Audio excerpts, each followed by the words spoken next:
Saludos, muy buenas tardes.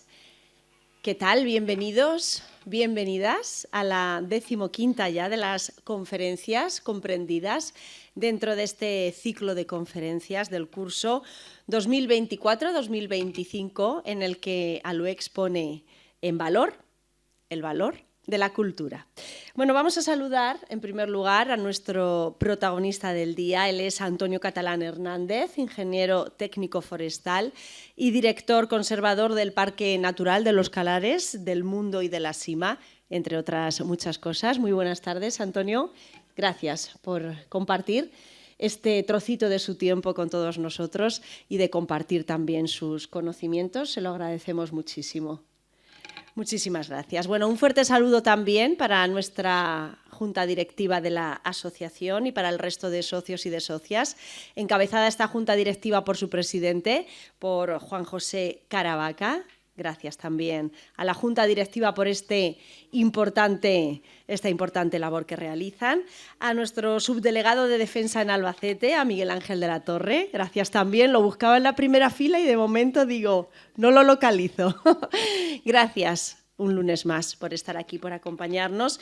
También al director del Jardín Botánico de Castilla-La Mancha, Pablo Ferrandis. Gracias también por acompañarnos. La verdad que la presencia, en este caso vuestra, es importante también pues para dar realce a este ciclo de conferencias y que el boca a boca vaya llegando y se vaya llenando semana tras semana, lunes tras lunes, este salón de actos de la Diputación Provincial de Albacete.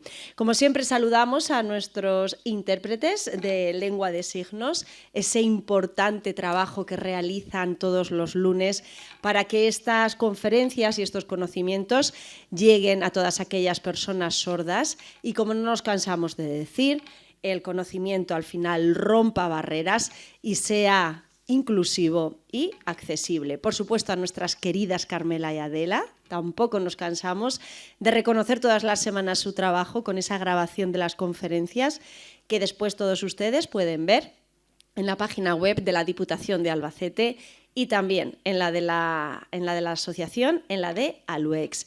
Recomienden esta conferencia a todas aquellas personas que querían venir a verla y no han podido. Bueno, también a nuestro querido Paco de la Junta Directiva de ALUEX con sus fotos para alimentar las redes sociales y a los medios de comunicación también por hacerse eco de este ciclo. Ya saben que la entrevista a nuestro protagonista del día mañana en la contraportada de la Tribuna de Albacete la pueden leer todos los martes en la contraportada de este periódico, las entrevistas a los protagonistas del ciclo de conferencias de ALUEX. Y, por supuesto, a nuestros otros grandes protagonistas, todos ustedes. Muchísimas gracias por estar aquí. Bien, con la conferencia de hoy ya saben que continuamos con ese miniciclo que comenzaba la semana pasada, hablando de nuestros tesoros naturales. Lo comenzaba Alejandro Santiago González, en una conferencia en la que nos descubrió el impresionante Saladar de Cordovilla. Hoy vamos a continuar, como decíamos, con Antonio Catalán y con el Parque Natural de los Calares del Mundo y de la Sima. Y continuaremos y cerraremos la próxima semana, en este caso con José Fajardo, quien nos hablará de la red de vías pecuarias. Bueno, ya descubrimos, como decía, el Saladar, el tesoro natural, que es el Saladar de Cordovilla. Y hoy vamos a hacer lo propio, vamos a descubrir otro gran tesoro, como es el Parque Natural de los Calares del Mundo y de la Sima. Un lugar donde la naturaleza consigue expresarse en toda su magnitud, con paisajes impresionantes, una rica biodiversidad, un ecosistema único. En fin, una auténtica joya botánica y también geológica. Les presento ya a nuestro protagonista de manera mucho más amplia. Es ingeniero técnico forestal por la Escuela Universitaria Politécnica de Albacete. Es ingeniero agrónomo por la Escuela Técnica Superior de Ingenieros Agrónomos de Albacete y también es licenciado en Ciencias Ambientales por la Universidad Nacional de Educación a Distancia. Funcionario de carrera desde hace 36 años, en los que ha estado vinculado a la gestión forestal y también a la conservación del medio natural. Es director, como decía, y conservador del Parque Natural de los Calares del Mundo y de la Sima, director y conservador de la Reserva Natural de la Laguna de los Ojos de Villaverde, también del Monumento Natural Laguna del Arquillo y de las microrreservas de las Salinas de Pinilla, Peñas Coloradas, Cerro de Rala, Cuerda de la Melera y Ardal y también Tinjarra. Coordinador responsable de aplicación de los planes de recuperación de varias especies de flora. Gestiona también las CEC y las CEPA de la provincia de Albacete. Ha participado en la elaboración del Plan de Ordenación de los Recursos Naturales de los Calares y de las cabeceras de los ríos Mundo, Tus y Guadalimar en la provincia de Albacete. Ha realizado el borrador de la Ley de Aprobación del Parque Natural. Es coautor de varios libros: Orquídeas silvestres del Parque Natural de los Calares, del Mundo y de la Sima, Flora protegida y de interés del Parque Natural de los Calares, del Mundo y de la Sima. Estas dos obras. Ha participado en numerosas ponencias, comunicaciones y también en jornadas. Podríamos decir que ha dedicado, pues una gran parte de su vida profesional a la gestión, a la conservación de espacios naturales protegidos. Es un gran conocedor, como no, de toda la flora de la región, un apasionado, creo que es así, de la naturaleza, debe ser así, y un firme defensor de la necesidad de proteger y también de conservar nuestro patrimonio natural. Seguro que con esta conferencia esa pasión que Antonio siente la va a trasladar al resto de las personas que hoy nos encontramos aquí. Así que por mi parte nada más, vamos a recibirle con un aplauso como se merece.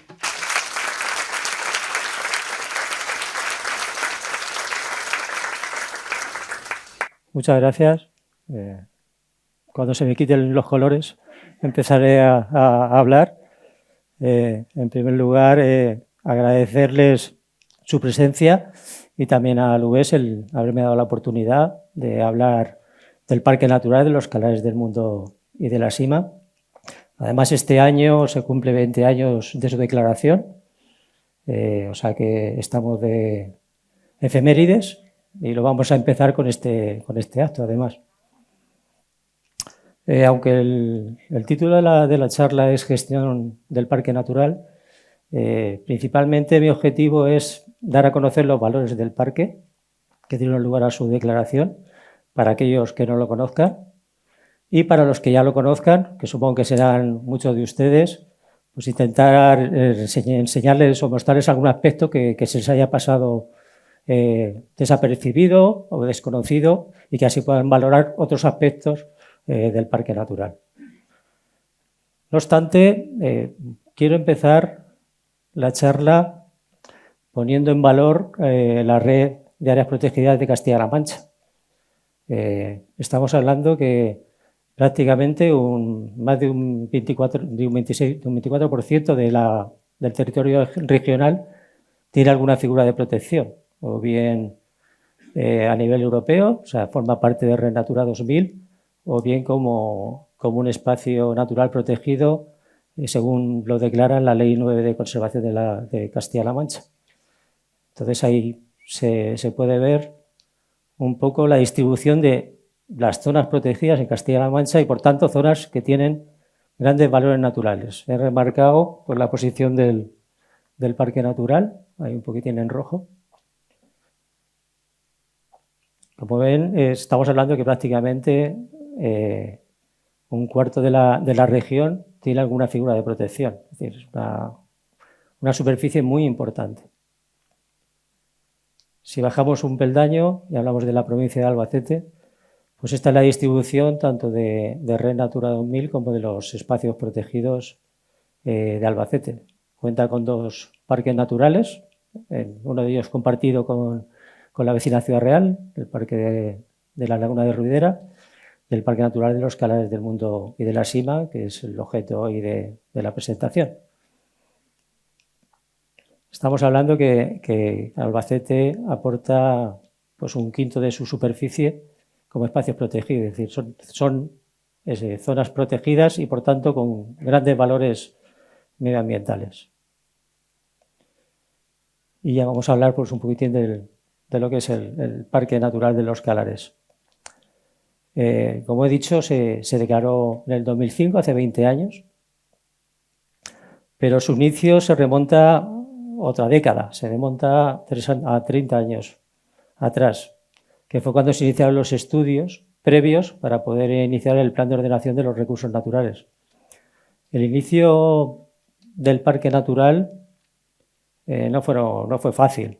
Casi todos los espacios protegidos al principio tienen cierto rechazo social por parte sobre todo de parte de la sociedad local, y este no fue diferente. Al principio tuvimos dificultades en su tramitación y en su declaración. De hecho, como digo, se iniciaron los estudios en el 95, pero no fue hasta 2001 hasta que se inició el plan de ordenación de los recursos naturales. Los espacios protegidos de gran importancia, es decir, los parques naturales, las reservas naturales, según la ley necesitan primero hacer un estudio de una superficie amplia para conocer sus valores y a partir de ahí establecer cuáles puede ser la mejor figura de protección.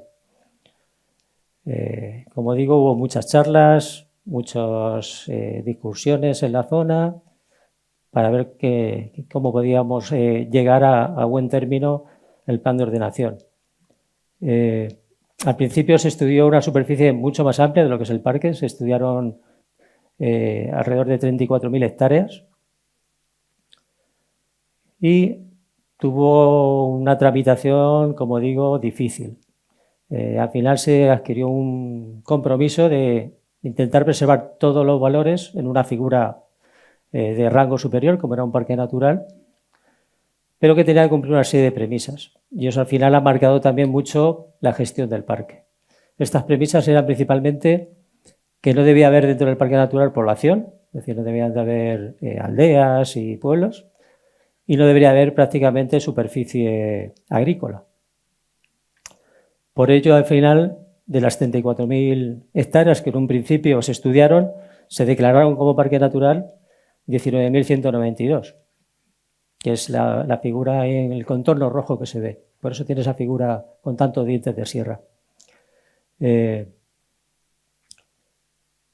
Este parque es relativamente pequeño. Es un parque de 19.000 hectáreas, no es un parque muy pequeño, pero tampoco es grande. Para que se hagan una idea, el Alto Tajo, que es otro parque natural de la comunidad, pues ronda las 100.000 hectáreas. Nuestro vecino, parque natural de la Sierra de Cazorla, Segura y Las Villas, son 200.000. Es decir, que en orden de magnitud superior. Pero bueno, es un parque pequeñito pero matón. Es decir, tiene muchísimos valores concentrados. Y más que como se redujo mucho su superficie, pues ahora está mucho más concentrado. Se encuentra en pleno corazón de la Sierra de Alcalá y Segura, justo en medio, y alberga todos los valores prácticamente que tienen estas dos sierras, concentrados en muy poquita superficie. Es eminentemente forestal, como he dicho, porque de su superficie se sacó todo lo que eran turreras de cultivo, lo que eran población, pero esto creaba un problema. Era que no todos los valores naturales de la zona que se estaba estudiando se podían incluir en el parque natural. Por ello, lo que se decidió es, en el plan de ordenación, aparte de proponer la declaración de parque natural, porque un parque natural se declara por ley, un rango superior a un decreto, entonces no lo podía declarar, tenía que pasar primero por las Cortes Generales para su declaración. Lo que sí que hizo el plan de ordenación en su aprobación fue, por un lado, las zonas que tenían valor pero que no se podían unir al parque porque por cuestiones de coherencia geográfica no era imposible unirlas sin pasar por población o por terrenos agrícolas, se declararon microreservas. Por eso siempre cuando hablo yo de las microreservas, estas 4 que se ven ahí, que son Ardal-Intijarra, Melera, Rala, y se me olvida una, Rala, Tijarra y Peñas Coloradas, siempre hablo que son microrreservas asociadas al parque, porque proceden del mismo plan de ordenación de recursos naturales. Entonces se declararon esas 4 microrreservas y además, para proteger el río Tus, que prácticamente en gran parte de su recorrido discurre entre poblaciones y por terrenos agrícolas, lo que se hizo fue crear una zona periférica de protección que más que del parque natural es una zona periférica de protección del río Tus para asegurar y conservar sus valores. Como digo, es un parque eminentemente forestal. Yo lo clasifico o lo califico de media montaña. Es un parque natural que tiene un gradiente altitudinal muy grande. Si nos vamos a su zona más baja, que es donde empieza la cola del pantano de la Fuensanta, estamos hablando de unos 700-800 metros de altitud y llega hasta los casi 1.900 metros que tiene el Pico de las Mentiras. Es decir, es un parque que tiene mucho gradiente altitudinal, que prácticamente casi la mitad del parque se encuentra por encima de los 1.300 metros. El 47% de la superficie se encuentra por encima de los 1.300 metros. Lo que pasa es que no tiene, cuando pensamos en la montaña, no tiene la típica forma de V invertida o de delta, de pico. El parque es como un flan, es una zona mesetada. Los CARs, todos los calares o los CARs, se suelen caracterizar por eso, porque suelen tener laderas con mucha pendiente, algunas de ellas escarpadas o prácticamente paredones, y luego la zona alta suele ser muy llana. Entonces, casi toda la superficie que está por encima de 1.300 metros en realidad se encuentra entre los 1.300 y los 1.500 metros. Es decir, es bastante llano, es como un flan. Pero vamos, es un flan un poco grande. Estamos hablando que el parque tiene, o el Calar del Mundo, que es el mayor, pues tiene entre 7 y 8 kilómetros de longitud y 2 o 3 de anchura. Estamos hablando de muchos kilómetros cuadrados de meseta.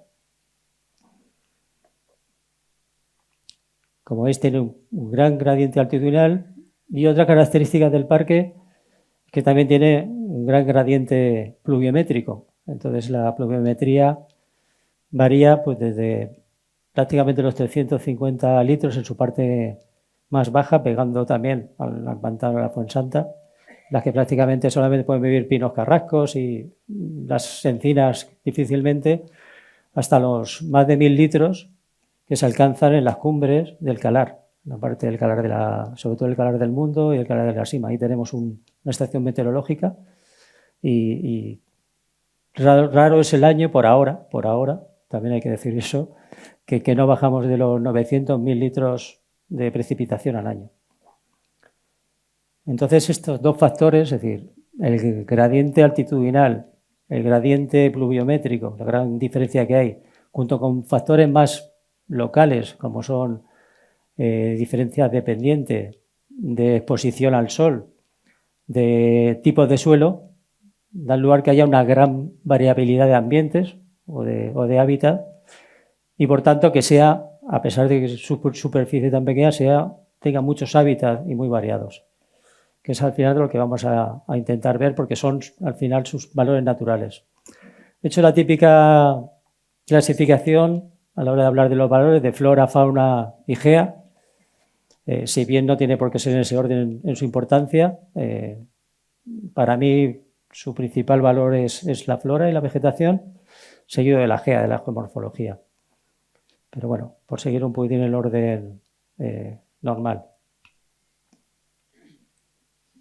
Como digo, una de las mayores riquezas que tiene es la flora. La flora, en el último catálogo, que se terminó el año pasado por los botánicos y que va a dar lugar a una revisión y a un libro del catálogo de flora del parque, pues se han contabilizado 1.540 taxones, es decir, 1.540 entre especies y subespecies de plantas vasculares.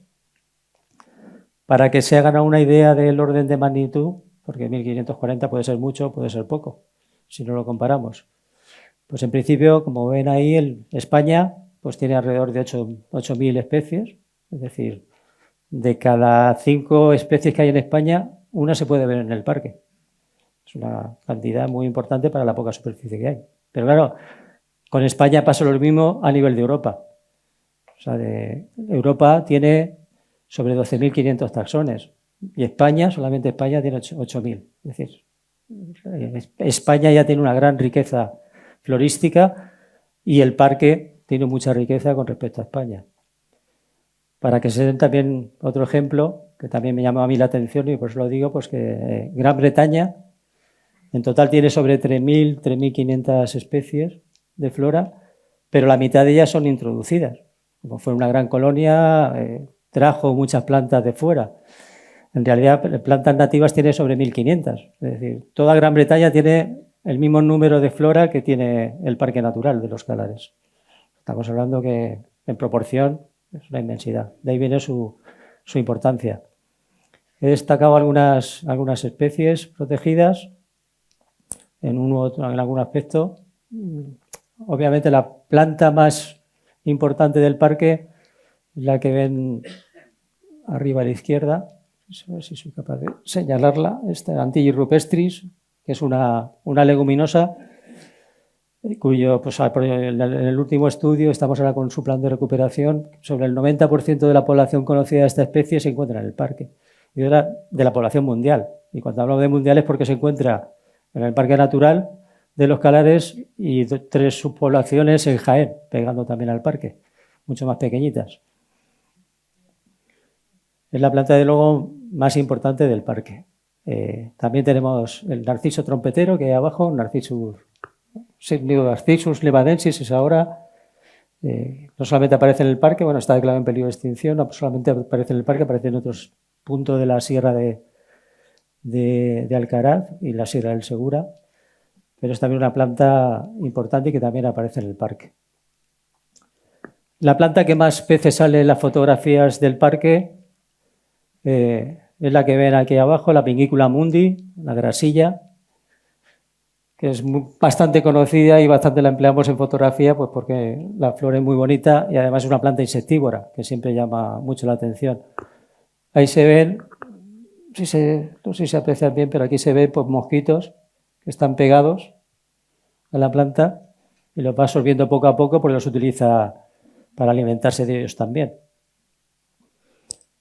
Y las otras 2 plantas son las últimas novedades que aparecieron en el Parque Natural. Una de ellas es el Castilanthemum de Bausi, que es una especie que se describió hace poco en Castril, en la Sierra de Castril. Una margarita de pastizal de alta montaña. Aparece también, se ha encontrado alguna población en Nerpio y también se ha encontrado una pequeña población en el Calar de la Sima, en el parque. Y la última aparición muy reciente, que es una jara, un Cistus puzolfi, cuya área de distribución actualmente, bueno, hasta que se descubrió aquí, se volvió a encontrar aquí, era el sur de Francia y el norte de África. No apareció en la península, en otro sitio, y ahora apareció en el parque. Es una jara que lo normal es que aparezca en más poblaciones, pero ahora mismo está así. Es la última novedad florística que ha aparecido en los últimos estudios llevados a cabo en el parque. A ver si soy capaz de traerme el ratón.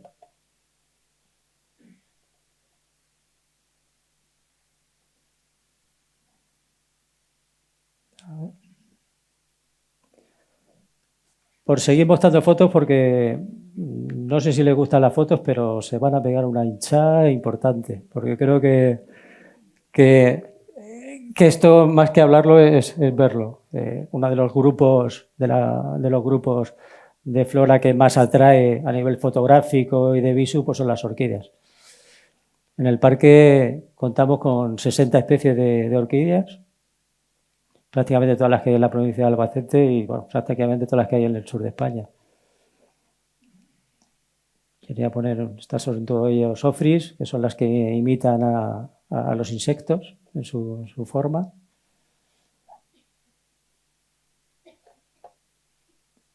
No sé por qué no me traigo ahora. Aquí veis el género Orchis, solamente para que las vieran. La diversidad de orquídeas que tenemos en el Parque Natural y en la provincia de Albacete, no solamente en el parque. Las grandes orquídeas, estas que les he enseñado suelen ser relativamente pequeñas, pero aquí Marlia robertiana es una orquídea que alcanza pues casi el medio metro de altura. Es lo mismo que el Lymantoglossum, que también es una orquídea bastante grande.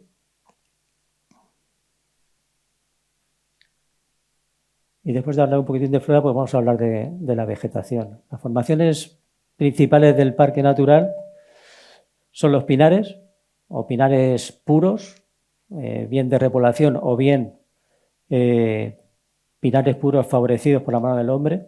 El hombre a lo largo del tiempo singularmente ha favorecido el pinar en estas zonas en detrimento de otras especies como los quejigos o las encinas para aportar madera, y llegó un momento todo el parque iba a ser provincia marítima junto con Cazorla para abastecer en este caso al astillero de Cartagena para las maderas para los barcos y sobre todo para iglesias.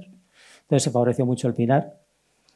Y entonces, aparte de los pinares puros, pues se encuentran pinares mucho más naturales, mezclados con encinas, con quejigos, con arces, y luego pequeños bosquetes de otras especies de frondosas que después veremos.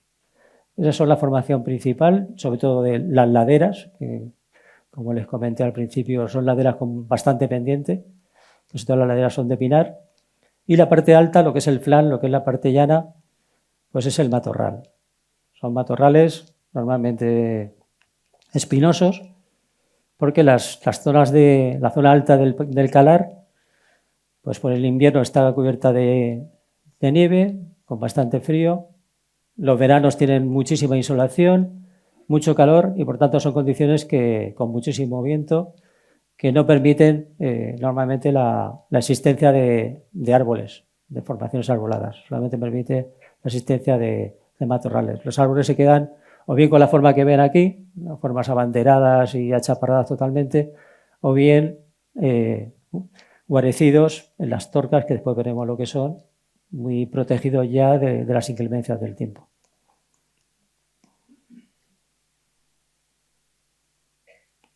Aparte de estas formaciones vegetales, tenemos, como he dicho, muchos ambientes y muy variados. Estos hábitats, muchos de ellos están protegidos, tanto a nivel de la Comunidad Económica Europea. Entonces, tenemos 24 hábitats comunitarios, de los cuales los hábitats comunitarios son aquellos hábitats que la Comunidad Europea quiere proteger, o bien porque están en franca recesión, o bien porque son muy singulares, o bien porque son característicos de las regiones biogeográficas que conforman la Unión Europea. De los 24 hábitats comunitarios que aparecen en el Parque Natural, 3 de ellos son prioritarios, es decir, son tres hábitats que se encuentran en grave peligro de desaparición. Ahí ven una serie de tipos de los hábitats que aparecen en el parque. Están ligados a diferentes formaciones. A formaciones de alta montaña, formaciones relacionadas con el agua, paredones, tanto secos como rezumantes, pastizales. Voy a darles un pequeño repaso, un poquitín de las grandes formaciones, no de hábitats, sino las grandes formaciones de vegetación que hay en el parque. Una de las formaciones que más domina son las zonas altas del parque, las zonas calizo-dolomíticas. Todo lo que es la parte alta del parque lo dominan las caqueritas, que son piedras sueltas de dolomías, y que las condiciones en las que se encuentran las plantas pues son muy extremas. Casi todas las plantas, excepto gran parte de las orquídeas, están todas protegidas. Casi todas las diapositivas de todos los grupos que voy a poner, casi todas las especies que hay son protegidas.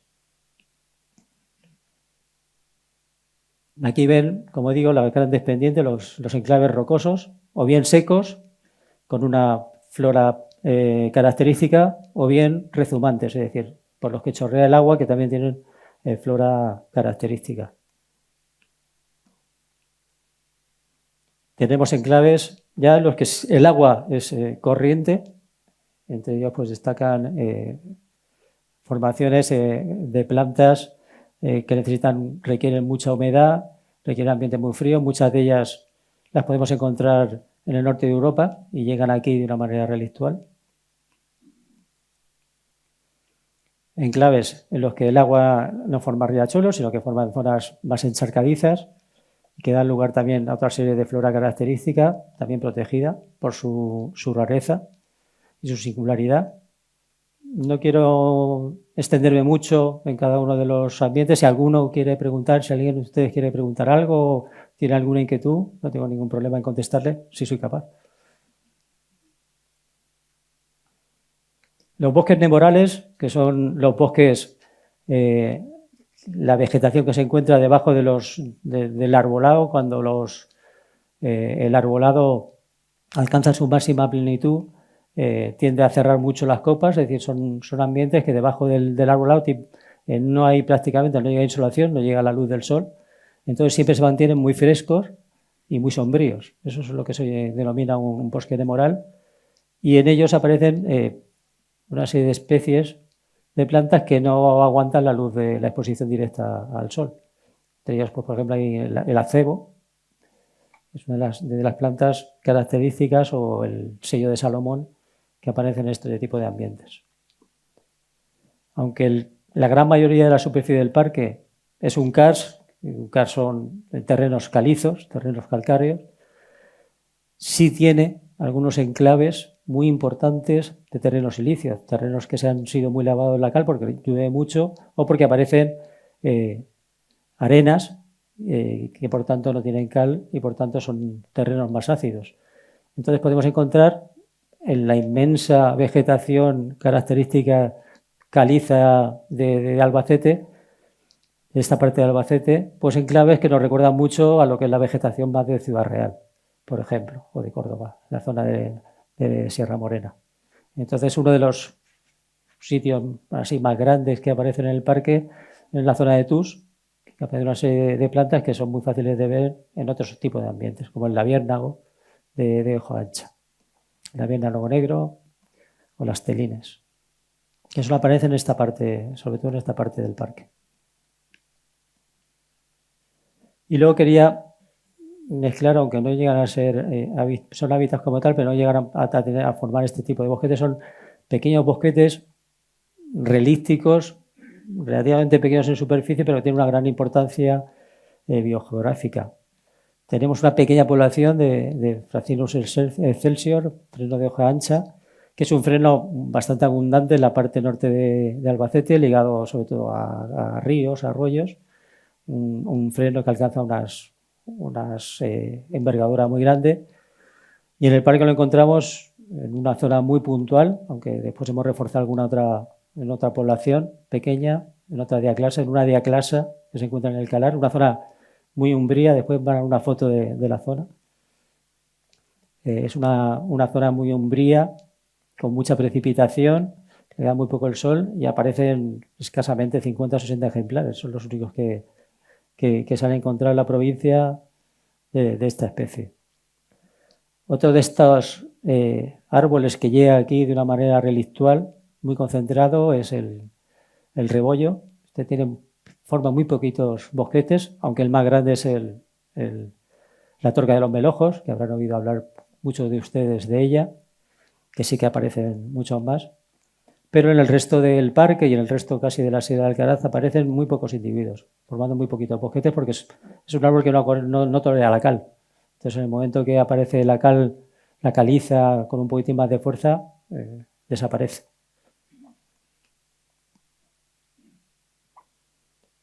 Alcornoques. En el parque tenemos alcornoques, aunque se pueden contar con los dedos de una mano.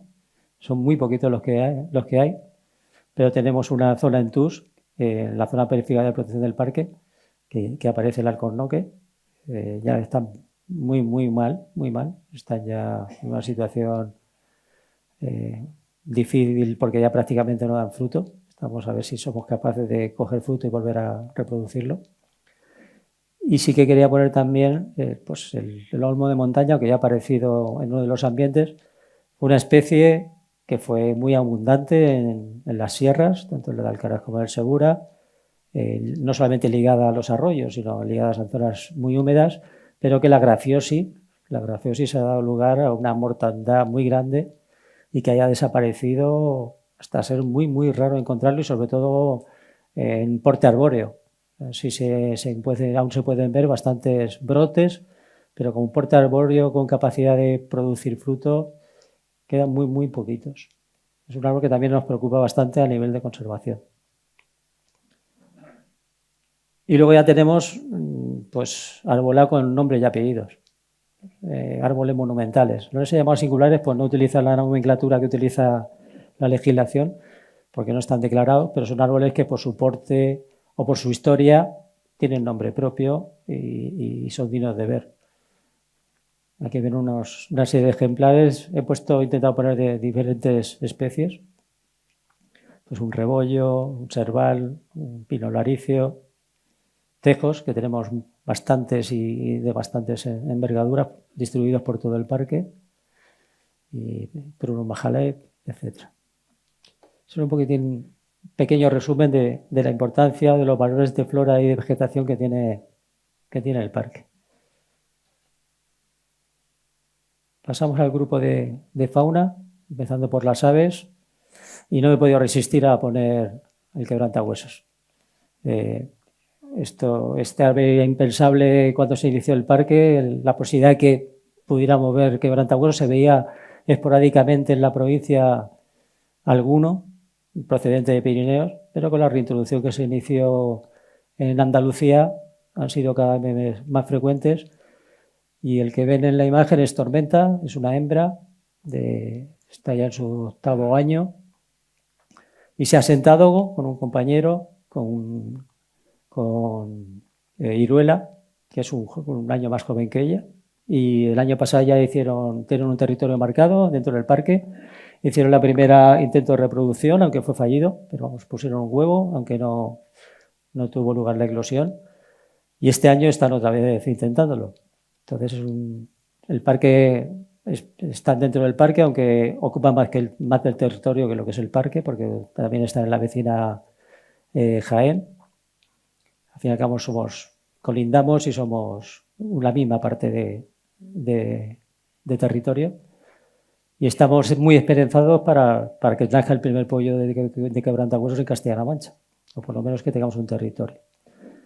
Es un animal que se está asentando bastante bien, no solamente en el parque, sino en la zona sur de Albacete, y recibimos información de todo lo que sueltas y podemos hablar que ahora mismo en la provincia de Albacete es relativamente, no digo frecuente, pero relativamente sencillo ver ya quebrantahuesos volando, sobre todo en la parte de Yeste y de Nerpio.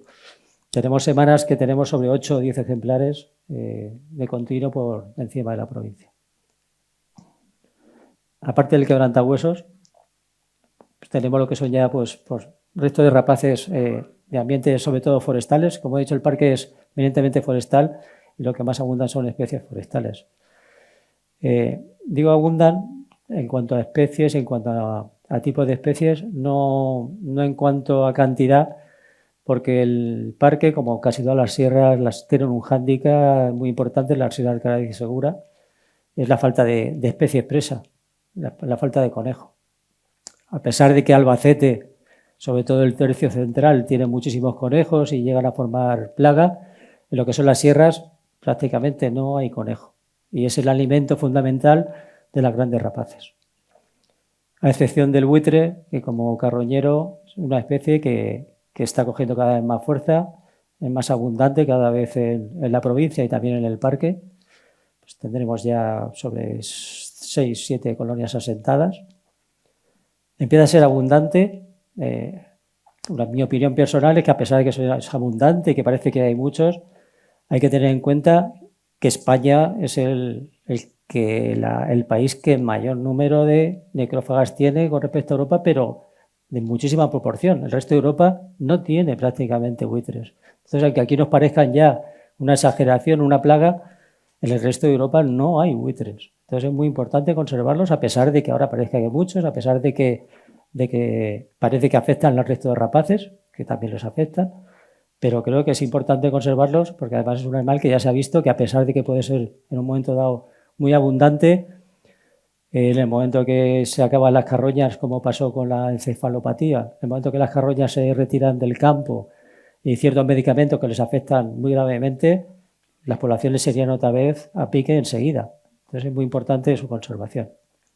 Como digo, el resto de rapaces, las águilas reales, calzadas, ratoneros.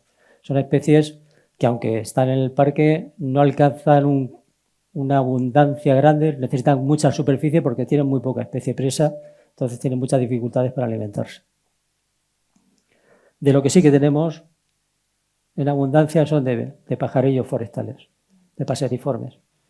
Prácticamente podemos ver en el parque todos los paseriformes forestales que aparecen en la mitad sur de la provincia de España.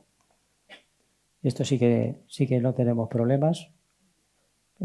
Piquetuertos, carboneros, herrerillos. Es más fácil oírlos que verlos, también es verdad. Es más fácil oírlos, pero prácticamente todos ellos los tenemos presentes en el parque natural. Picos picapinos, currucas, etc. También es muy importante en el parque, aunque suele pasar desapercibido, los artrópodos. En las sierras, en el parque y en el resto de las sierras de Alcaraz y Segura, llevamos más de 30 años sin fumigar con insecticidas no selectivos. Es decir, todo lo que ya no hay las grandes avionistas que pasaban antes por los montes echando dimilín, malatión, etcétera, llevamos más de 30 años sin utilizar insecticidas. Y eso se ha visto y se ha comprobado mucho en la proliferación de insectos. Insectos que hace 30 años se conocían de una manera relictual, el Steropelus notarioi se describió muy cerquita del parque y era una población mínima, pues ahora se encuentra distribuido prácticamente por todas las sierras y en todo el parque podemos ver este grillo asociado a los pinares. Uno de los buques insignias que en un momento dado nos pensamos incluso utilizarlo como logo del parque fue Sagapeo, es un ortóptero que en la imagen, no quiero sacar el puntero porque luego no soy capaz de encontrarlo. Es lo que parece un saltamontes grande, es el mayor ortóptero de Europa. Está protegido, tanto a nivel europeo como a nivel de España. Como característica, es un saltamontes, no es un saltamontes, es un ortóptero que come otros saltamontes y tiene como característica que solamente se conocen hembras. Se reproduce asexualmente. Entonces, las hembras, los huevos que salen de ella y que eclosionan son partenogénicos y por tanto son clones idénticos a la madre. Solamente se conocen hembras. Había otra serie de insectos del parque, un panfágido. Un panfágido son un saltamontes sin alas, el Eumigus puntatus calariensis, que es una subespecie que solamente aparece se describió allí en el Calar, asociado a los matorrales de alta montaña, un insecto palo. No son tan grandes como los de Sudamérica, que pueden medir 20 o 30 centímetros, estos son mucho más pequeñitos, pero también aparecen como insectos de aquí del parque. Obviamente Graelsia isabelae, que en su momento fue la mariposa isabelina, una de las mariposas que más famosas se ha hecho por lo bonita que es, siempre asociada a pinares bien conservados, y como el parque tiene pinares bien conservados, pues también aparece de una manera frecuente. Odonatos, libélulas, una chicharra de las iniestas, la Ephipigérida zapatieri, que es una de las presas de Sagapedo, por ejemplo.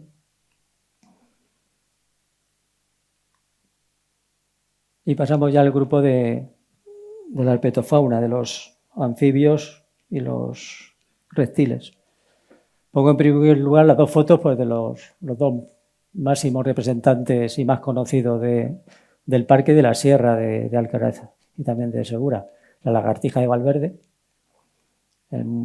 bastante abundante en el parque, sobre todo en zonas frescas, ligadas con zonas con humedad o con arroyos cercanos, el sapo partero bético y también el tritón pigmeo.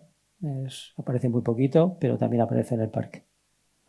Y lo que es más abundante, no digo más fácil de ver, porque son difíciles de ver, pero sí que es lo más abundante, pues las salamandras. Aparte de eso, pues tenemos muchos reptiles, la víbora hocicuda, su momento no se catalogó a nivel regional. Un tema más por el rechazo social que tenía que por su condición, porque es una especie que ha ido en clara regresión y de hecho ya ha aparecido en el catálogo nacional, ya se ha metido como especie protegida en el Lespre, la víbora, que sí que aparece en el parque, aunque yo llevo 40 años yendo al parque y no he visto ninguna, ¿eh? Y he ido a buscarlas, las víboras y no he llegado a encontrar ninguna.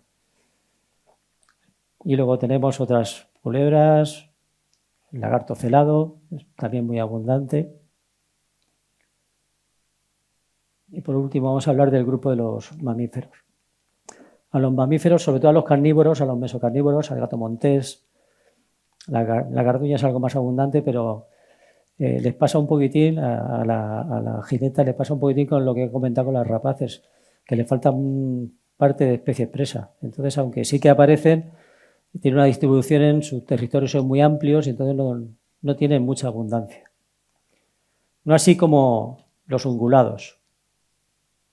Hace 30 años en el parque, cuando iniciaban los estudios, en el parque solamente había, a nivel de ungulados, aparte de jabalí, cabra montés y gamo, que fue introducido en su día en una finca y que se había escapado y que estaba por ahí pululando. Ahora ya, a fecha de hoy, podemos ver, aparte de estos ungulados, podemos ver gamo, podemos ver ciervo, podemos ver corzo, incluso con un aumento de población muy importante, porque además también están desapareciendo los ganados domésticos y empiezan a ser incluso un problema ya de conservación a nivel de herbivoría. Como he dicho, la gran riqueza del parque es la flora y estos son herbívoros. Entonces hay que lograr conjugar la existencia o la coexistencia de ambos. Esta mañana, repasando un poquitín lo de la charla, me he dado cuenta que me ha faltado un grupo y no me lo perdono. Pero sí que quiero hablar con él, aunque no haya puesto una fotografía, que son los mamíferos voladores, los murciélagos. Se me ha olvidado poner una foto de murciélagos porque el parque tiene también una importancia por dos razones. Por un lado, porque es la zona de concentración de invernada más importante de la provincia. En el parque, en concreto en la Cova de los Chorros, se concentran algunos pegotones de hasta 60.000 murciélagos, principalmente de cueva, de invernada. Y luego, además, tenemos que, al lado del parque, cría un murciélago que está en peligro de extinción, que es el murciélago patudo, y que se encuentra también en el parque. Entonces me he dado cuenta, pero ya no me ha dado tiempo a poner una foto de uno de los pegotones de murciélagos que aparecen en la cueva y no me da tiempo a cambiar ya la exposición, lo siento. Y ya por último vamos a hablar en cuanto a valores, pues, de la GEA. Como hemos dicho, se llaman los calares. Se llaman los calares porque al final es un karst. Es una meseta formada principalmente por calizas y dolomías que entran en contacto con el agua y el agua es capaz de erosionarla porque la disuelve por un lado, según las condiciones en las que se encuentre de temperatura, y puede o bien disolver la cal, el carbonato cálcico, llevarlo disuelto y luego depositarlo, precipitar en otro lado cuando cambian las condiciones. Esto da lugar a que se produzcan, por un lado, fenómenos de erosión, formando lo que se denominan lapiaces. Ahí ven dos imágenes de dos lapiaces, uno más en formación, más joven, y otro ya más desgastado, que es donde poco a poco el agua en una zona llana, piensa en una zona llana, que hay una gota de agua, esa gota de agua empieza a disolver y por tanto hace un pequeño bache en lo que es una superficie plana, con lo cual se concentra más agua. Al concentrarse más agua, disuelve más. Conforme va disolviendo más, se va haciendo más grande esa disolución. Pues eso es lo que va pasando aquí, formando esas grietas, que pueden llegar a tener más de 1 metro de profundidad.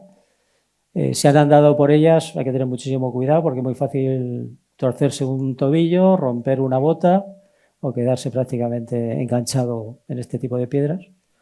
Pero por otro lado, en otros lados, esa caliza que lleva disuelta, pues cuando cambian las condiciones, sobre todo de temperatura y de velocidad del agua, empieza a depositarlo. Entonces se forman pues tobas, lo que son los tabertinos que aparecen en las colas de caballo de muchas cascadas.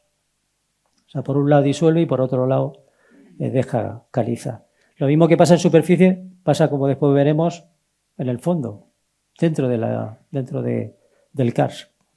Y otra de las zonas también interesantes, otra de las formaciones que aparecen en lo alto del karst son las terras rosas. Son zonas que pueden tener una profundidad importante de tierra de más de medio metro.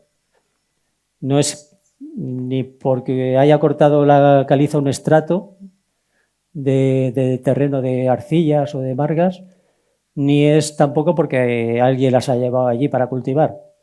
Estos terrenos, este suelo aparece porque las rocas calizas, las rocas de dolomía, el carbonato, no son rocas puras de carbonato cálcico y magnésico, sino que lleva otra serie de minerales formando la roca.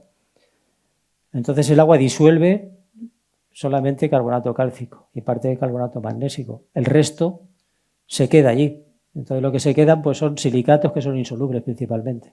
Al final, cuando estamos siempre hablando de tiempo geológico. A lo largo de miles y miles de años, esos pequeños granitos de silicatos van formando, se van depositando en la parte baja de lo que van disolviendo y llegan a formar verdaderos suelos, que son estos suelos que son prácticamente arcillas que aparecen en la zona alta del Calar.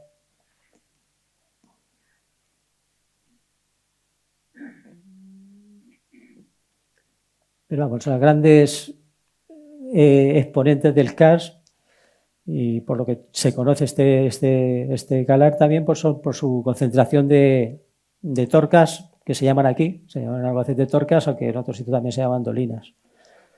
Son las formaciones en forma de embudo, casi todas ellas, que aparecen en lo alto del Calar a base de eso, de disolución. Se van disolviendo poco a poco las piedras calizas, tanto en superficie como en profundidad, y esto da lugar a que por dentro se formen cuevas que con el tiempo, por el peso de lo que tienen arriba, se rehunden. Y se rehunden en forma de embudo, porque el agua no circula, el agua simplemente va bajando por gravedad porque va disolviendo. Al principio se forman lo que se denominan torcas. El parque tiene sobre 960, es uno de los mayores campos de dolinas o campos de torcas que hay en la mitad sur de España, y con unas densidades que alcanzan las 70 torcas por kilómetro cuadrado, una gran densidad. Cuando este proceso continúa, las torcas cada vez se van acercando más porque van disolviendo cada vez más y al final terminan uniéndose formando ya zonas mucho más ovaladas o más largas, que son las ubalas.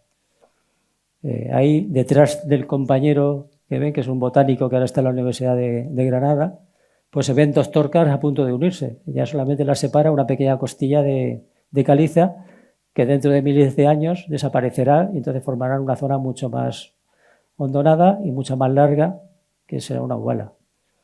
Pues esto se sigue produciendo, se siguen uniendo ubalas, se siguen uniendo torcas y al final lo que forman es un valle. Pero un valle por el que no discurre un río, o sea, no es un valle que lo haya hecho un río que va erosionando de arriba abajo. Es un valle que se ha hecho por hundimiento del terreno que había arriba. Entonces se forma lo que se denomina un polje o un polje. Uno de los más representativos es la caña de los Mojones, que es la que ven ahí. Esa foto está orientada al sur. Si estuviera orientada al norte, lo que se vería sería una dehesa de Pinar del Aricio. Y el otro polje que hay importante en la zona del Calar es el de la fuente del Espino, el Pozo de la Bomba, que también se llama.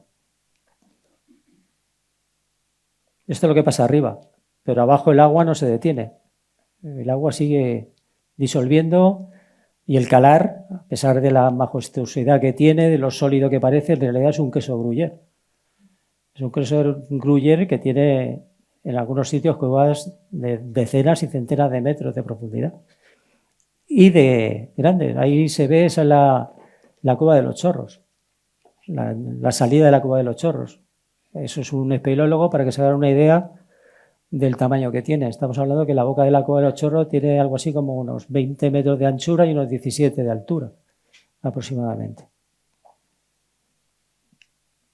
Ahí ven, va siempre, bueno, aparte de que a los espeleólogos les gusta que siempre haya una figura para que se pueda ver el tamaño, he puesto diversas figuras para que vean lo grande que son las galerías que aparecen en la Cueva de los Chorros.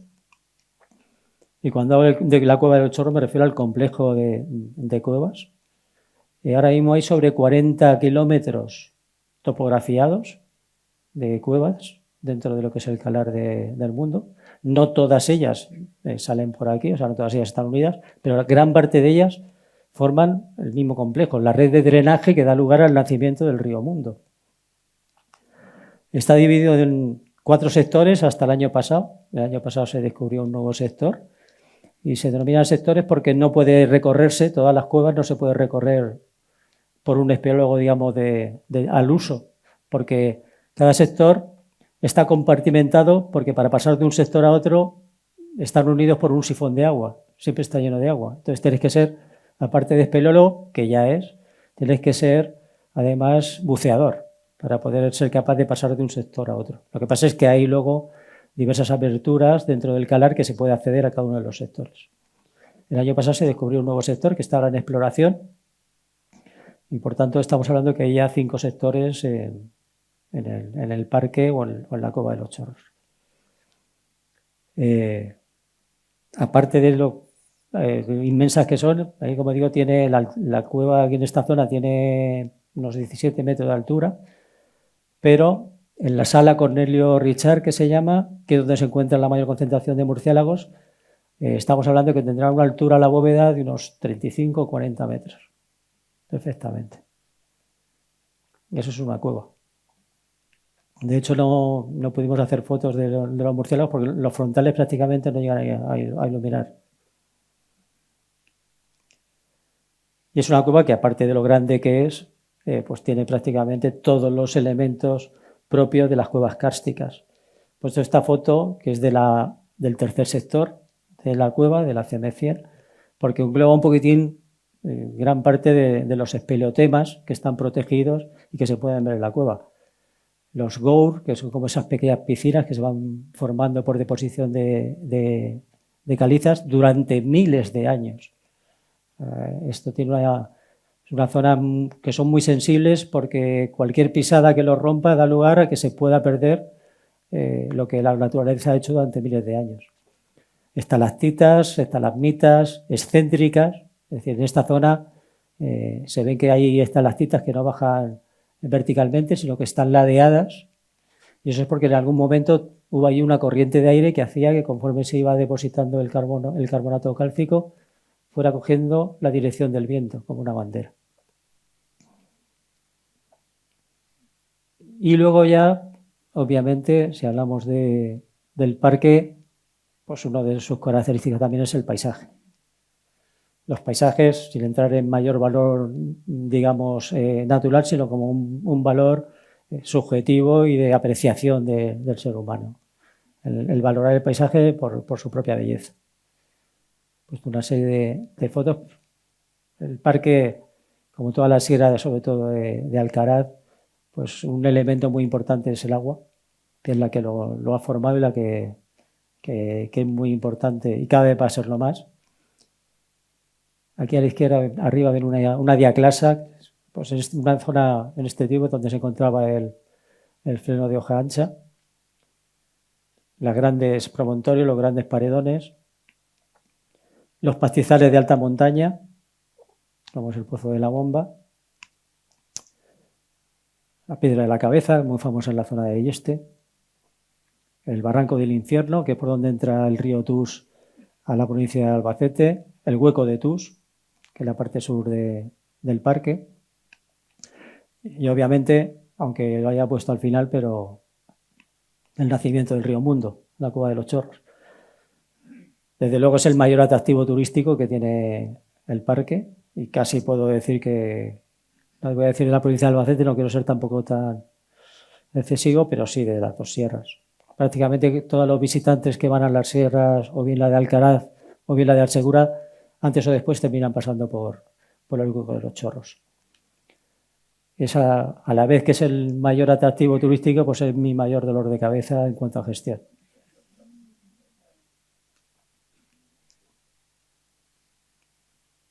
Obviamente, no solamente atrae lo que es la cascada, que en un momento leí hace algún tiempo que se considera una de las 5 cascadas más bonitas de Europa. El otro fenómeno que también llama mucho la atención es el fenómeno del reventón, conocido ahí en la zona. Se llama de reventón porque se oye desde el pueblo de Riópar, se oye el ruido que hace el agua cuando revienta, cuando alcanza el caudal máximo de salida de agua por el chorro. Esto se produce además de una manera súbita. Es capaz de, han calculado, está ahora mismo monitorizado lo que es el parque. Siempre ha sido una discusión científica acalorada entre los geólogos y los hidrogeólogos para hacer una explicación de por qué se producía el reventón. Para explicarlo, ha habido diversas teorías, que es por presión atmosférica, por cambios de temperatura, etcétera, por sifones invertidos dentro del complejo de cuevas. Se lleva ya monitorizando unos 8 años o por ahí. Se puso una estación meteorológica justo encima, en la calle de los Mojones. Hay diversos sensores de caudal, de temperatura del agua, de salinidad, para ver cómo se va comportando a lo largo de los años. Y parece ser que la explicación que hay es la más sencilla. Es que en realidad la superficie que recoge el agua es mucho mayor de lo que se pensaba. Por eso está saliendo tanta longitud de cueva. Y la superficie donde recoge el agua el nacimiento del río Mundo es mayor, llueve mucho, llueve más de lo que se pensaba también. Y además el sistema de drenaje es muy rápido. Es decir, el tiempo que tarda en recorrer desde el punto más lejano que cae el agua hasta llegar a la cueva de los Chorros es muy rápido. Entonces, como llueve mucho, cuando llueve mucho y llueve toda la superficie del calar, da lugar a que se concentre mucho caudal. Y todo ese caudal, en muy poquito tiempo, sale por la cueva de los Chorros. Estamos hablando que su caudal medio suele ser entre 80 y 100 litros por segundo. Pues la cifra que hay son 86.000 litros por segundo, que fue la que se llegó a cifrar. Es decir, aumenta casi por 1000 su caudal. Y yo creo que esta cifra se ha quedado pequeña porque, aunque no se fueron capaces de medirlo en la estación de aforo, porque lo sobrepasó cuando la Filomena, la dana de la Filomena famosa, fue uno de los mayores reventones que se han producido y posiblemente se sobrepasó este caudal. Yo nunca lo había visto como el de Filomena, porque ya no solamente que pasar las pasarelas que hay los que conozcan la zona, las pasarelas del río, las sobrepasó, sino que también en la senda, corría el agua por la senda también, no se podía subir hacia las calderetas por la senda, porque también bajaba el mismo río.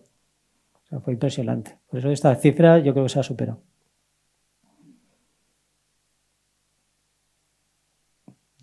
Aquí lo ven un poquitín ya en foto de fotógrafo profesional. Pues estos son un poquitín todos los valores de una manera resumida, y me estoy pasando supongo que de tiempo. Entonces voy a hablar, como he dicho, se llamaba plan de gestión, de la gestión del parque natural, y por lo menos tengo que hablar un poco de la gestión del parque natural. Al final, un parque natural o la gestión de un espacio protegido en lo que consiste es en administrar todos los elementos que la administración, porque es la competente en materia de conservación, pone en tus manos, es decir, elementos medios materiales, económicos, normativos también, humanos, para conseguir un objetivo. Normalmente el objetivo de una gestión suele ser o económico o gestión de eficacia de rendimiento, de personal. En el caso de un espacio protegido, la gestión lo que tiene que conseguir son los objetivos que marca su propia ley de declaración. En el caso del parque, esos son los objetivos puestos por orden, de una manera resumida. El primer objetivo, y no el más sencillo de conseguir, es conservar los hábitats y las especies protegidas y los valores geológicos. Este objetivo puede parecer fácil en un parque. Por definición de la ley de conservación, un parque natural, aparte de albergar valores naturales singulares y especies protegidas de relevancia, tiene que ser un área natural poco transformada, es decir, tiene que ser un área ya bien conservada. O sea, partimos que para ser parque natural, los elementos que lo componen, sus valores naturales, tienen que estar bien conservados. Eso en principio es una ventaja, no tienes que hacer grandes esfuerzos ni grandes proyectos para restaurar cosas. Pero también es un inconveniente. Como se suele decir, lo difícil no es llegar, es mantenerse. O sea, en este caso tenemos una zona muy conservada y lo difícil a nivel de gestión es tomar aquellas decisiones que logren mantener aquello conservado. O sea, que no dé lugar a que se vaya degradando y que al final pierda su valor. Estos objetivos, el siguiente sería pues, restaurar hábitats degradados, fomentar el uso público no consultivo. Cuando se habla de uso público no consultivo, se refiere al uso público que no degrada la zona, es decir, que no consume recursos, que no le hace mal, es que se puede estar disfrutando durante esta generación y las próximas generaciones sin que el valor sufra ningún deterioro. Cuando se habla, por ejemplo, pues un uso no consultivo es simplemente pues, hacer senderismo, disfrutar del paisaje, hacer fotografía, todo ese tipo de usos públicos, o usos públicos con un poquitín de más intensidad, pero que no degraden el medio ambiente, son no consultivos. Un uso público consultivo sería, por ejemplo, pues lavar un coche en el río Mundo. Eso al final lo degrada, echa detergentes, crea suciedad, etc. Y luego también los parques naturales, casi todos ellos, suelen también tener como un objetivo pues, ayudar al desarrollo socioeconómico de los municipios. Porque al final los municipios del parque, los 6 municipios que lo albergan, es necesario que sus gentes puedan vivir con él y que puedan ser compatibles su supervivencia con la de conservación del espacio. Todos los objetivos, obviamente, están muy bien, pero no son complementarios. Muchas veces, a la hora de gestionar, tienes que elegir qué hacer. Por ejemplo, no siempre el uso público es compatible con la conservación. Hay sitios que por su, imagínense, un pastizal de alta montaña o un herbazal que contenga especies protegidas, pues si allí se hiciera un área recreativa para que la gente pudiera disfrutar de los prados, etcétera, pues al final terminarían deteriorando las plantas y la vegetación. Estamos pensando que somos muchos ya, hay mucha gente la que visita el parque, ahora lo veremos. Entonces, no siempre es compatible un objetivo con otro. Otro caso, en este caso, en vez de conservación versus uso público, pues uno de los aprovechamientos tradicionales, como es la caza, que se debe hacer en el parque, pues puede ser compatible en muchas zonas del parque y de hecho se caza, pero por ejemplo, cazar en la zona de los Chorros, con las gran visitas que recibe, pues sería complicado. Sería complicado que hubiera una familia paseándose tranquilamente y que de pronto apareciera una reala de perros o que hubiera a gente haciendo un aguardo. Entonces, en este caso, pues no son compatibles este tipo de... Aunque ambos sean un objetivo de gestión, no son compatibles. Lo que se suele hacer en estos espacios protegidos ya de cierta entidad, como es un parque natural, es zonificar. Generalmente las zonas de mayor valor se preservan más y se limitan más los usos, y las zonas de menor valor, que aumentan más la presión, pues se dejan hacer muchos más usos. Es muy fácil decirlo, pero a veces no es tan fácil, como veremos, lograrlo. Quería poner la primera actuación que se hizo una vez que se declaró el parque, en el 2007. Esta foto se hizo en el 2006, si no recuerdo mal. Es una cantera, la cantera del Pardal. Está en el puerto del Peralejo, para que no conozcan el sitio. Esta pues es la entrada al parque desde la parte de Ellín, está al lado de la carretera de Elche la Sierra que va a Riópar. Estaba a la misma entrada del parque. Entonces, no queda bonito entrar a un parque natural y encontrarte una cantera de zahorras de esta envergadura. Entonces, una de las primeras actuaciones que se hizo fue un proyecto de restauración de la cantera. Aquí ven cómo se inició el proyecto. Ahí lo que hay en medio es un D7 trabajando. Y en esta foto se ve un poquitín lo que se intentó hacer. No fue una restauración, digamos, al uso, se tuvieron que llevar tierra porque era una cantera y, como han visto, no tenía rechazo ninguno, es decir, no se dejaba prácticamente tierra, todo lo que se sacaba se aprovechaba, por tanto, todo lo que hay aquí son calizas y, sobre todo, dolomías, caquiritas. Es decir, todo lo que salía de allí se aprovechaba para recebar caminos, para hacer hormigón, etc. Entonces se tuvo que llevar tierra y en un momento dado estamos pensando, hay que remontarse al año 2007, antes de la crisis económica, recién declarado el parque, en que se iban a hacer zonas de uso público, de divulgación ambiental, educación ambiental, es decir, se iban a hacer centros de interpretación, algún aula. Entonces, como esto era una zona degradada, era un buen sitio para poner en un momento dado pues un centro de interpretación, un centro de visitantes. Entonces hizo una restauración con especies autóctonas, muchas de ellas fue a través de siembra directa, ahora veremos la última foto, que se ve muy bien. Pero al mismo tiempo se dejó una zona preparada para que pudiera albergar algún edificio si se consideraba necesario, de uso público. También se puso goteo, por si en vez de poner las especies que allí iban a salir, sobre todo por regeneración de los bordes, romeros, pinos carrascos, etc. Se dejó una zona de riego para poder poner en un momento dado, si se estima, un arboreto. Y además se dejaron también peñascos para que se viera lo que en su día fue una cantera, es decir, para que cualquiera en años posteriores viera que eso en realidad fue una cantera en explotación.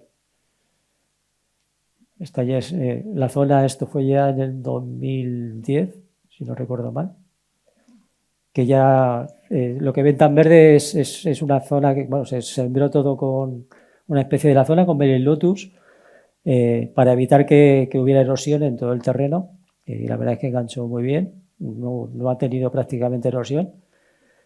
Y si luego van por allí por la zona y si se fijan, si la ven, es que lo hicimos mal. Ahora mismo prácticamente está ya totalmente camuflada en el entorno y se nota que es una zona restaurada porque aún se ven las pasarelas y los caminos, pero por lo demás ya la vegetación ha alcanzado un tamaño y una forma que está totalmente restaurado como el resto de la ladera. Te digo que fue un objetivo que nos planteamos porque es la zona, digamos, que peor conservada estaba del parque.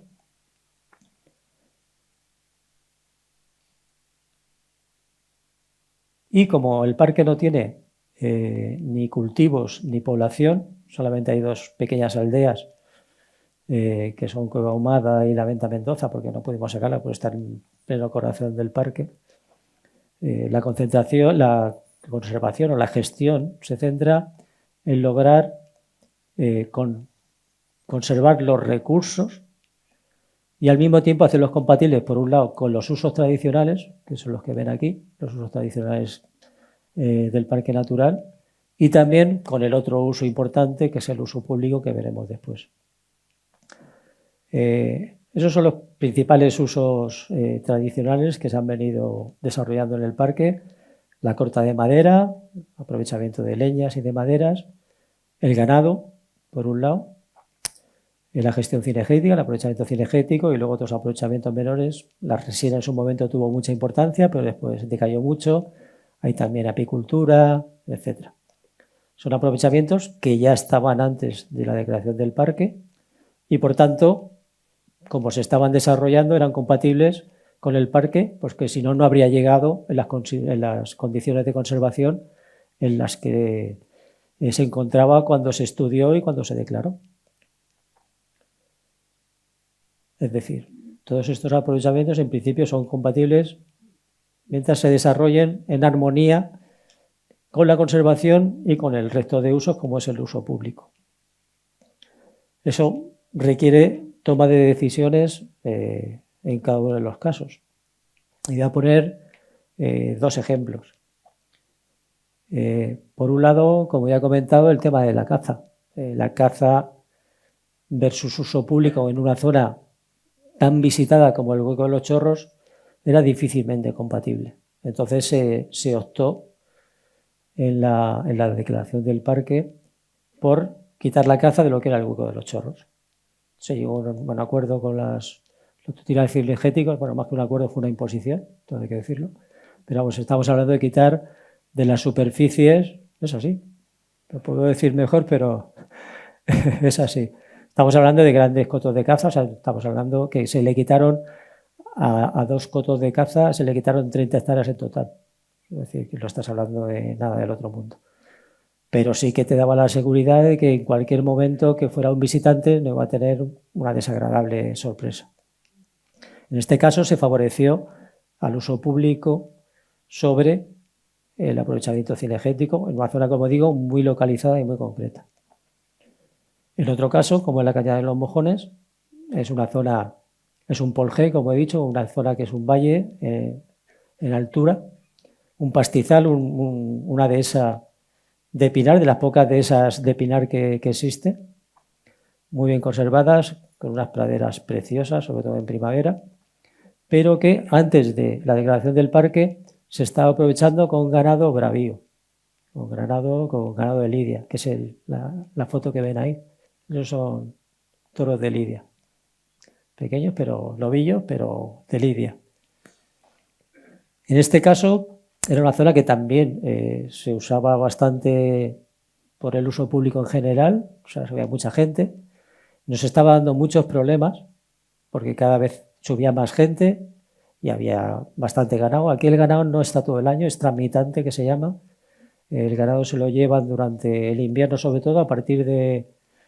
Normalmente se lo llevan en la época de la Constitución, sobre el 5 o 6 de diciembre, se lo llevan a terrenos más cálidos, o a Córdoba, o a la zona de... Ahora se lo llevan a la zona de Ciudad Real, porque allí arriba, con lo riguroso del invierno, no son capaces los animales de sobrevivir, se morirían. Entonces se la llevan en invierno y para mayo por ahí suelen volver para aprovechar los pastos ya de primavera y de verano en altura. Esto nos creaba problemas con el uso público. Como digo, cada vez hay un camino de acceso hasta la Cañada de los Mojones bastante bien en cuanto a rodadura, es decir, se puede subir con un coche normal. Entonces tuvimos que decidir qué hacer, porque claro, un ganado de lidia puede dar muchos problemas de seguridad. En este caso lo que favorecimos fue que siguiera el ganado de lidia aprovechando estos pastos. Lo que se ha hecho ha sido delimitar una zona mediante alambrada para que se pueda poder utilizar una senda oficial que hay en el parque, que va desde el puerto de Arenal hasta el mirador de los Chorros. Hay una cierta confusión en los Chorros porque hay un mirador que se ve desde abajo, desde el Hueco de los Chorros, y hay otro mirador que está encima de la cova, que solamente se puede acceder a través del puerto de Arenal, que pasas por la Cañada de los Mojones y sigues ascendiendo. Entonces, esa senda se valló una zona para que los toros no pudieran pasar al uso público, es decir, donde van a estar los visitantes, pero el resto de la Cañada de los Mojones se limita el uso público, es decir, el uso público normal, senderismo, etcétera, a las épocas del año cuando no está el ganado de lidia. En este caso lo que se ha hecho ha sido mantener un aprovechamiento tradicional que estaba antes de que se declarara el parque, que además supone una inyección muy importante económicamente al ayuntamiento dueño de la Cañada de los Mojones, que en este caso es el ayuntamiento de Vianos. Vianos, a pesar de que está en el norte, bueno, está mucho más al norte del parque, tiene este enclave que pertenece al ayuntamiento de Vianos, la Cañada de los Mojones y un triángulo, y supone un aprovechamiento, es decir, un beneficio económico muy importante. ¿Ya? Justo.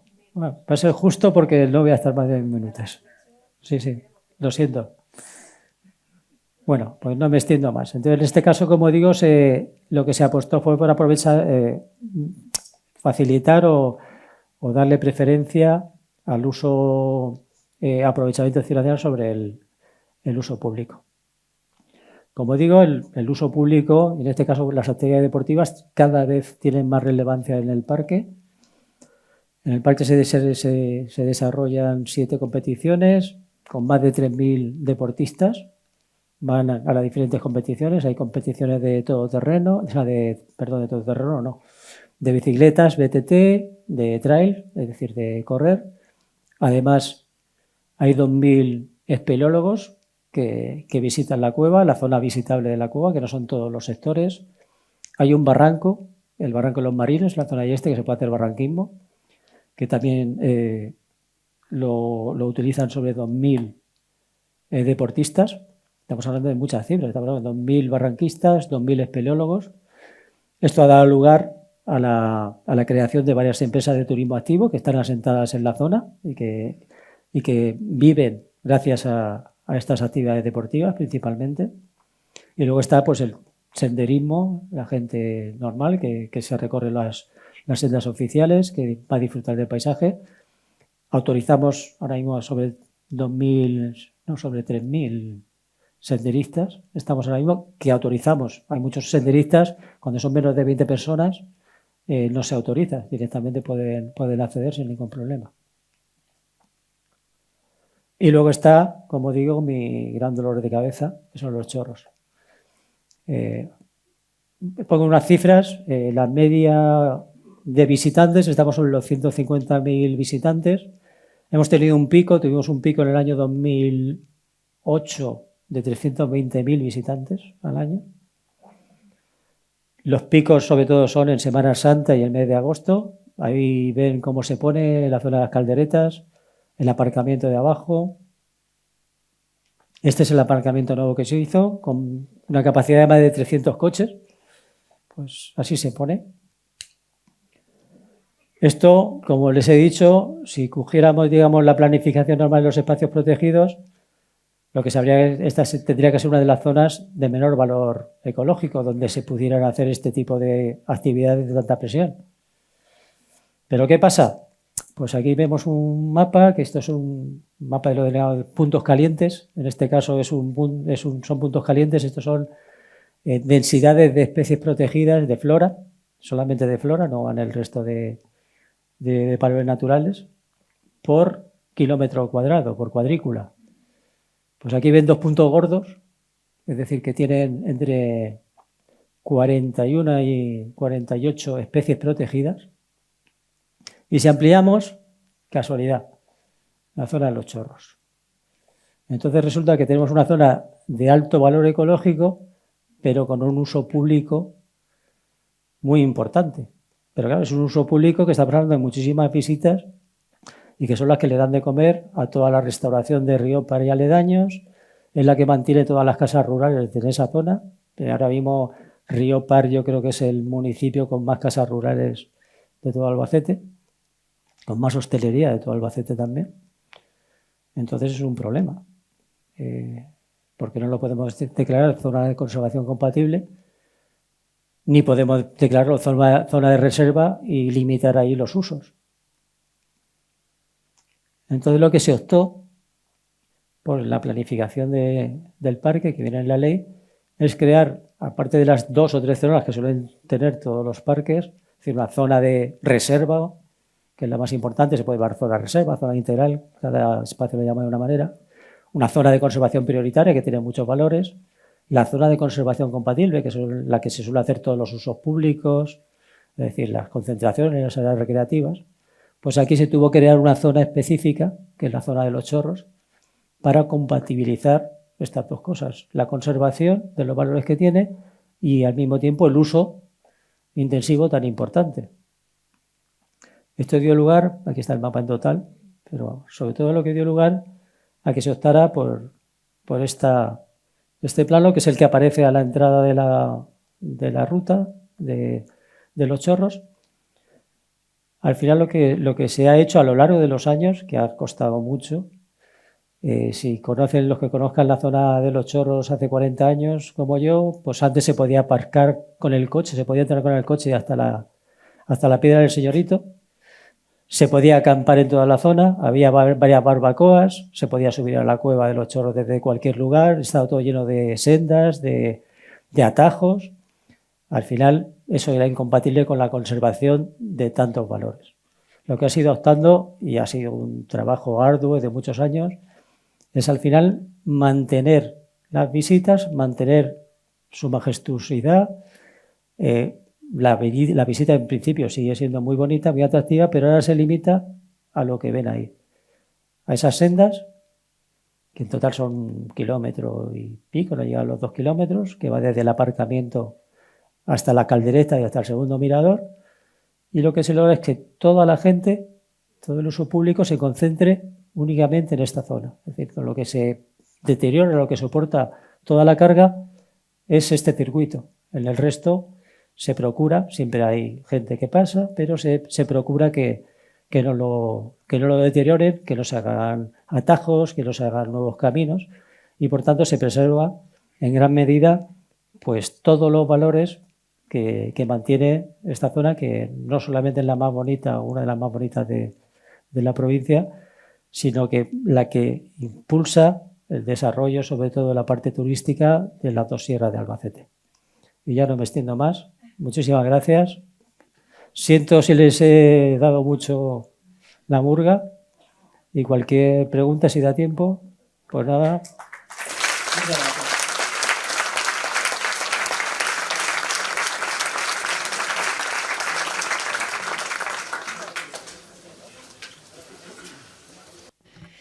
Lo sentimos, pero no da tiempo a hacer preguntas.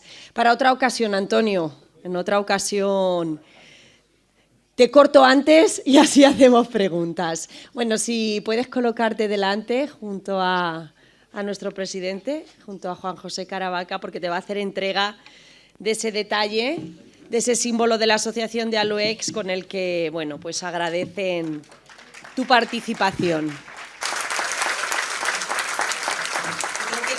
Paco, que les voy a decir la próxima conferencia. El próximo lunes 3 de marzo, José Fajardo, ya lo conocen muchos de ustedes, quien nos hablará sobre la red de vías pecuarias. No falten. Muchísimas gracias.